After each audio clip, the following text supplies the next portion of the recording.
O ovo e a galinha, Clarice Lispector. De manhã na cozinha, sobre a mesa, vejo o ovo. Olho o ovo com um só olhar. Imediatamente percebo que não se pode estar vendo um ovo. Ver o ovo nunca se mantém no presente. Eu mal vejo o ovo e já se torna ter visto o ovo há 3 milênios. No próprio instante de se ver o ovo, ele é a lembrança de um ovo. Só vê o ovo quem já o tiver visto. Ao ver o ovo é tarde demais, ovo visto, ovo perdido. Ver o ovo é a promessa de um dia chegar a ver o ovo. Olhar curto e indivisível. Se é que há pensamento, não há. Há o ovo. Olhar é o necessário instrumento que depois de usado jogarei fora. Ficarei com o ovo. O ovo não tem um si mesmo. Individualmente ele não existe. Ver o ovo é impossível. O ovo é supervisível como há sons supersônicos. Ninguém é capaz de ver o ovo. O cão vê o ovo. Só as máquinas veem o ovo. O guindaste vê o ovo. Quando eu era antiga, um ovo pousou no meu ombro. O amor pelo ovo também não se sente. O amor pelo ovo é supersensível. A gente não sabe que ama o ovo. Quando eu era antiga, fui depositária do ovo e caminhei de leve para não entornar o silêncio do ovo. Quando morri, tiraram de mim o ovo com cuidado. Ainda estava vivo. Só quem visse o mundo veria o ovo. Como o mundo, o ovo é óbvio. O ovo não existe mais. Como a luz de uma estrela já morta, o ovo propriamente dito não existe mais. Você é perfeito, ovo. Você é branco. A você dedico o começo. A você dedico a primeira vez. Ao ovo dedico a nação chinesa. O ovo é uma coisa suspensa, nunca pousou. Quando pousa, não foi ele quem pousou, foi uma coisa que ficou embaixo do ovo. Olho o ovo na cozinha com atenção superficial para não quebrá-lo. Tomo o maior cuidado de não entendê-lo. Sendo impossível entendê-lo, sei que se eu o entender é porque estou errando. Entender é a prova do erro. Entendê-lo não é o modo de vê-lo. Jamais pensar no ovo é um modo de tê-lo visto. Será que sei do ovo? É quase certo que sei. Assim, existo, logo sei. O que eu não sei do ovo é o que realmente importa. O que eu não sei do ovo me dá o ovo propriamente dito. A lua é habitada por ovos. O ovo é uma exteriorização. Ter uma casca é dar-se. O ovo desnuda a cozinha. Faz da mesa um plano inclinado. O ovo expõe. Quem se aprofunda num ovo, quem vê mais do que a superfície do ovo, está querendo outra coisa, está com fome. O ovo é a alma da galinha. A galinha desajeitada, o ovo certo. A galinha assustada, o ovo certo. Como um projétil parado, pois ovo é ovo no espaço, ovo sobre azul. Eu te amo, ovo. Eu te amo como uma coisa nem sequer sabe que a ama outra coisa. Não toco nele. A aura de meus dedos é que vê o ovo. Não toco nele. Mas dedicar-me à visão do ovo seria morrer para a vida mundana. E eu preciso da gema e da clara. O ovo me vê.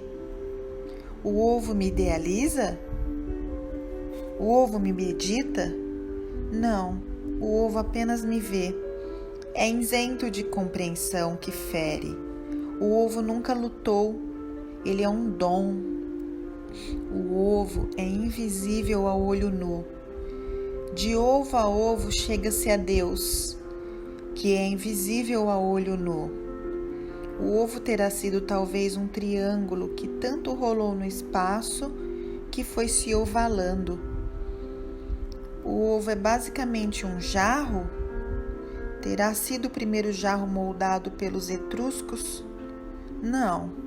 O ovo é originário da Macedônia. Lá foi calculado, fruto da mais penosa espontaneidade. Nas areias da Macedônia, um homem com uma vara na mão desenhou, e depois apagou com o pé nu. O ovo é coisa que precisa tomar cuidado. Por isso a galinha é o disfarce do ovo. Para que o ovo atravesse os tempos, a galinha existe. Mãe é para isso. O ovo vive foragido por estar sempre adiantado demais para sua época. O ovo, por enquanto, será sempre revolucionário. Ele vive dentro da galinha para que não o chamem de branco. O ovo é branco mesmo, mas não pode ser chamado de branco. Não porque isso faça mal a ele, mas as pessoas que chamam o ovo de branco, essas pessoas morrem para a vida. Chamar de branco aquilo que é branco pode destruir a humanidade.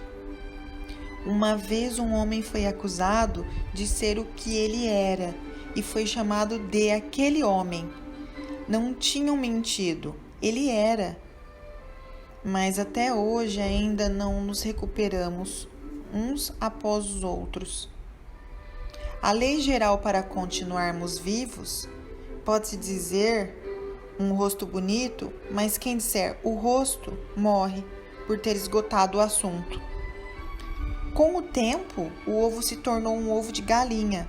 Não o é, mas adotado usa-lhe o sobrenome. Deve-se dizer o ovo da galinha. Se eu disser apenas o ovo, esgota-se o assunto e o mundo fica nu. Em relação ao ovo, o perigo é que se descubra o que se poderia chamar de beleza, isto é, sua veracidade. A veracidade do ovo não é verossímil. Se descobrirem, podem querer obrigá-lo a se tornar retangular. O perigo não é para o ovo, ele não se tornaria retangular. Nossa garantia é que ele não pode. Não poder é a grande força do ovo. Sua grandiosidade vem da grandeza de não poder, que se irradia como não querer. Mas quem lutasse por torná-lo retangular estaria perdendo a própria vida. O ovo nos expõe, portanto, em perigo. Nossa vantagem é que o ovo é invisível. E quanto aos iniciados, os iniciados disfarçam o ovo. Quanto ao corpo da galinha, o corpo da galinha é a maior prova de que o ovo não existe.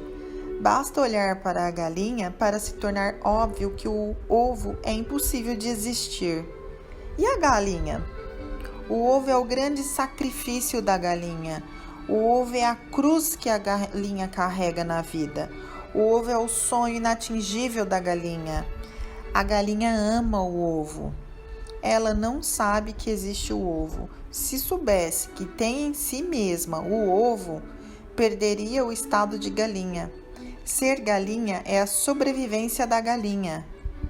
Sobreviver é a salvação, pois parece que viver não existe. Viver leva à morte. Então, o que a galinha faz é estar permanentemente sobrevivendo. Sobreviver chama-se manter luta contra a vida que é mortal.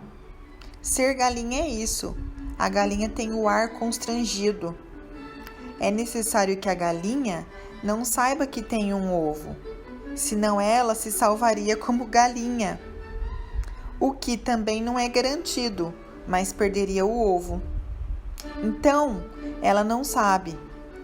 Para que o ovo use a galinha, é que a galinha existe.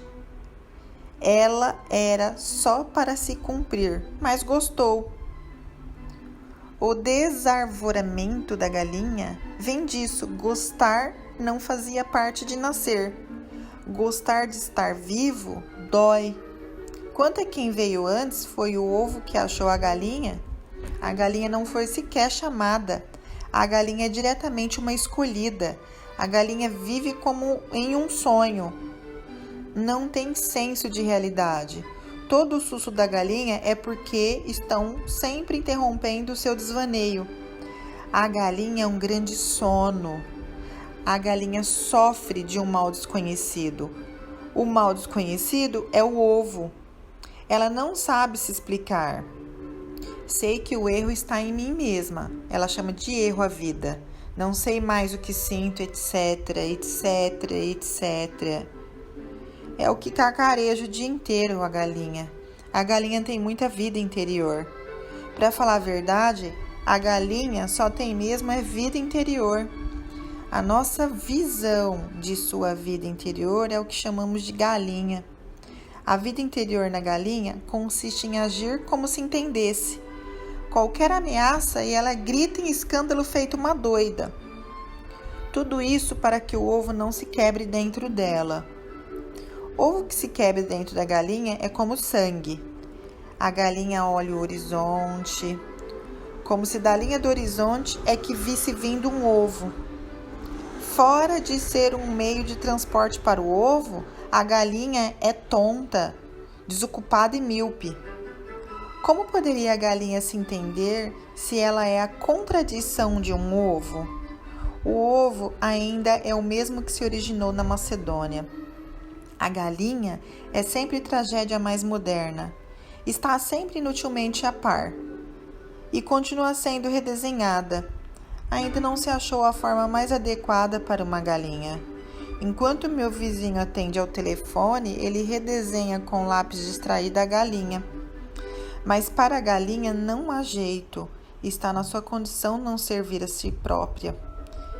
Sendo, porém, o seu destino mais importante que ela e sendo o seu destino ovo, a sua vida pessoal não nos interessa. Dentro de si, a galinha não reconhece o ovo, mas fora de si também não o reconhece. Quando a galinha vê o ovo, pensa que está lidando com uma coisa impossível. É com o coração batendo tanto, ela não reconhece.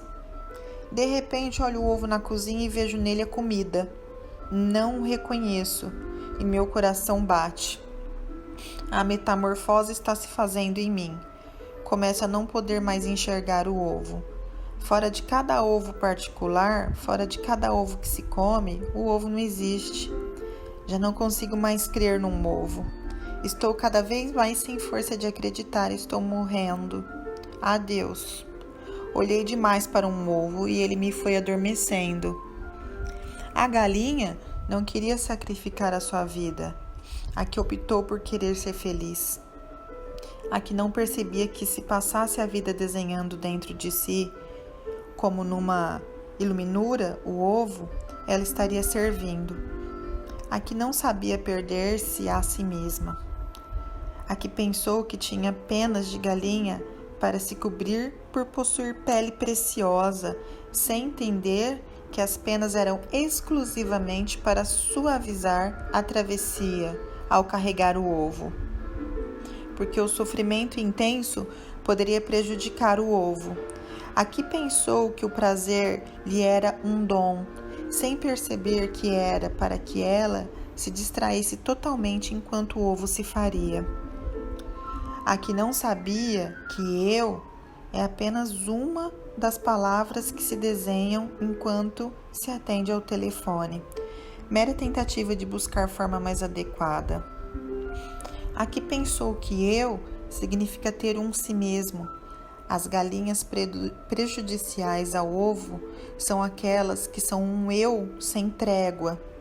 Nelas o eu é tão constante que elas já não podem mais pronunciar a palavra ovo. Mas quem sabe, Era disso mesmo que o ovo precisava. Pois se elas não estivessem tão distraídas, se prestassem atenção à grande vida que se faz dentro delas, atrapalhariam o ovo. Comecei a falar da galinha e há muito já não estou falando mais da galinha, mas ainda estou falando do ovo. E eis que não entendo o ovo, só entendo o ovo quebrando, quebro-o na frigideira. É deste modo indireto que me ofereço à existência do ovo.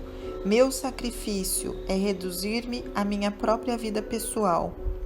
Fiz do meu prazer e da minha dor o meu destino disfarçado, e ter apenas a própria vida é, para quem viu o ovo, um sacrifício.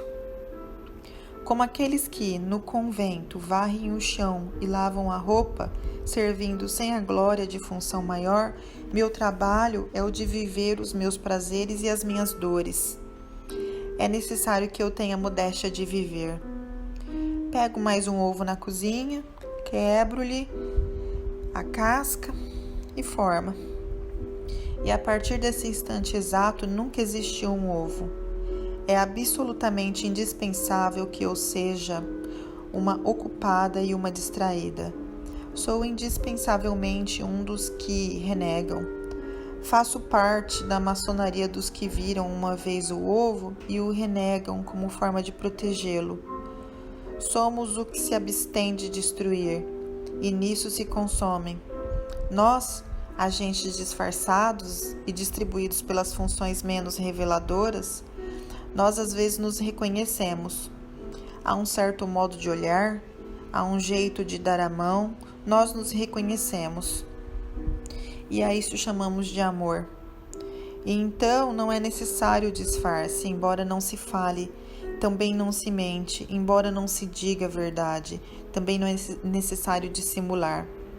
Amor é quando é concedido participar um pouco mais. Poucos querem o amor, porque o amor é a grande desilusão de tudo mais. E poucos suportam perder todas as outras ilusões. Aos que voluntariam para o amor, pensando que o amor enriquecerá a vida pessoal. É o contrário. O amor é finalmente a pobreza. Amor é não ter. Inclusive, amor é a desilusão do que se pensava que era amor. E não é prêmio. Por isso, não envaidece. Amor não é prêmio. É uma condição concedida exclusivamente para aqueles que, sem ele, corromperiam o ovo com a dor pessoal. Isso não faz do amor uma exceção honrosa. Ele é exatamente concedido aos maus agentes, aqueles que atrapalhariam tudo se não lhes fosse permitido adivinhar vagamente. A todos os agentes são dadas muitas vantagens para que o ovo se faça. Não é o caso de se ter inveja, pois inclusive algumas das condições piores do que a dos outros são apenas as condições ideais para o ovo. Quanto ao prazer dos agentes, eles também o recebem sem orgulho. Austeramente vivem todos os prazeres, inclusive é o nosso sacrifício para que o ovo se faça. Já nos foi imposto, inclusive uma natureza adequada a muito prazer, o que facilita, pelo menos torna menos penoso o prazer. Há casos de agentes que se suicidam, acham insuficientes as pouquíssimas instruções recebidas e se sentem sem apoio. Houve o caso do agente que revelou publicamente ser agente porque lhe foi intolerável não ser compreendido e ele não suportava mais não ter o respeito alheio. Morreu atropelado quando saía de um restaurante. Houve um outro que nem precisou ser eliminado, ele próprio se consumiu lentamente na sua revolta. Sua revolta veio quando ele descobriu que as 2 ou 3 instruções recebidas não incluíam nenhuma explicação. Houve outro também eliminado porque achava que a verdade deve ser corajosamente dita e começou em primeiro lugar a procurá-la. Dele se disse que morreu em nome da verdade, com sua inocência. Sua aparente coragem era tolice, e era ingênuo o seu desejo de lealdade. Ele compreendera que ser leal não é coisa limpa, ser leal é ser desleal para com todo o resto. Esses casos extremos de mortes não são por crueldade, é que há um trabalho, digamos cósmico, a ser feito. E os casos individuais, infelizmente, não se podem ser levados em consideração. Para os que sucumbem e se tornam individuais, é que existem as instituições, a caridade, a compreensão que não discrimina motivos, a nossa vida humana, enfim. Os ovos estalam na frigideira e, mergulhada no sonho, preparo o café da manhã. Sem nenhum senso de realidade, eu grito pelas crianças que brotam de várias camas, arrastam cadeiras e comem, e o trabalho do dia amanhecido começa, gritado e rido e comido, clara e gema, alegria entre brigas, dia que é o nosso sal e nós somos o sal do dia. Viver é extremamente tolerável, viver ocupa e distrai, viver faz rir. E me faz sorrir no meu mistério. O meu mistério é que eu ser apenas um meio e não um fim tem me dado a mais maliciosa das liberdades. Eu não sou bobo, eu aproveito. Inclusive, faço um mal aos outros que, francamente, o falso emprego que me deram para disfarçar a minha verdadeira função, pois aproveito esse falso emprego e dele faço o meu verdadeiro. Inclusive o dinheiro que me dão como diária para facilitar a minha vida de modo a que o ovo se faça, pois esse dinheiro eu tenho usado para outros fins. Desvio de verba. Ultimamente comprei ações na Brahma e estou rica. A isso tudo ainda chamo de ter a necessária modéstia de viver e também o tempo que me deram e que nos dão apenas para que, no ócio honrado, o ovo se faça. Pois tenho usado esse tempo para prazeres ilícitos e dores ilícitas, inteiramente esquecida do ovo. Essa é a minha simplicidade. Ou é isso mesmo que eles querem que me aconteça, exatamente para que o ovo se cumpra? É liberdade ou estou sendo mandada? Pois venho notando que tudo que é erro meu tem sido aproveitado. Minha revolta é que para eles eu não sou nada, eu sou apenas preciosa. Eles cuidam de mim segundo por segundo, com a mais absoluta falta de amor. Sou apenas preciosa. Com o dinheiro que me dão, ando ultimamente bebendo. Abuso de confiança? Mas é que ninguém sabe como se sente por dentro aquele cujo emprego consiste em fingir que está traindo e que termina acreditando na própria traição. Cujo emprego consiste diariamente em esquecer, aquele de quem é exigida a aparente desonra. Nem meu espelho reflete mais um rosto que seja meu. Ou sou um agente, ou é a traição de mim mesma. Mas durmo o sono dos justos, por saber que minha vida fútil não atrapalha a marcha do grande tempo. Pelo contrário, parece que é exigido de mim que eu seja extremamente fútil. É exigido de mim, inclusive, que eu durma como justo. Eles me querem preocupada e distraída, e não lhes importa como, pois, com minha atenção errada e minha tolice grave, eu poderia atrapalhar o que se está fazendo através de mim. É que eu propriamente dito, só tenho mesmo servido para atrapalhar. O que me revela que talvez eu seja um agente é a ideia de que meu destino me ultrapassa. Pelo menos se eles tiveram mesmo que me deixar adivinhar. Eu era daqueles que fariam mal o trabalho se ao menos não adivinhassem um pouco. Fizeram-me esquecer o que me deixariam adivinhar. Mais vagamente ficou-me a noção de que meu destino me ultrapassa e de que sou instrumento do trabalho deles. Mas de qualquer modo, era só instrumento que eu poderia ser, pois o trabalho não poderia ser mesmo meu. Já experimentei me estabelecer por conta própria e não deu certo. Ficou-me até hoje essa mão trêmula. Tivesse eu insistido um pouco mais e teria perdido para sempre a saúde. Desde então, desde essa malograda experiência, procuro raciocinar desse modo, que já me foi dado muito, que eles já me concederam tudo o que pode ser concedido, e que os outros agentes, muito superiores a mim, também trabalharam apenas para o que não sabiam, e com as mesmas pouquíssimas instruções. Já me foi dado muito, Isto, por exemplo, uma vez ou outra, com o coração batendo pelo privilégio, eu pelo menos sei que não estou reconhecendo. Com o coração batendo de emoção, eu pelo menos não compreendo. Com o coração batendo de confiança, eu pelo menos não sei. Mas e o ovo? Este é um dos subterfúgios deles. Enquanto eu falava sobre o ovo, eu tinha esquecido do ovo. Falai, instruíram-me eles. E o ovo fica inteiramente protegido por tantas palavras.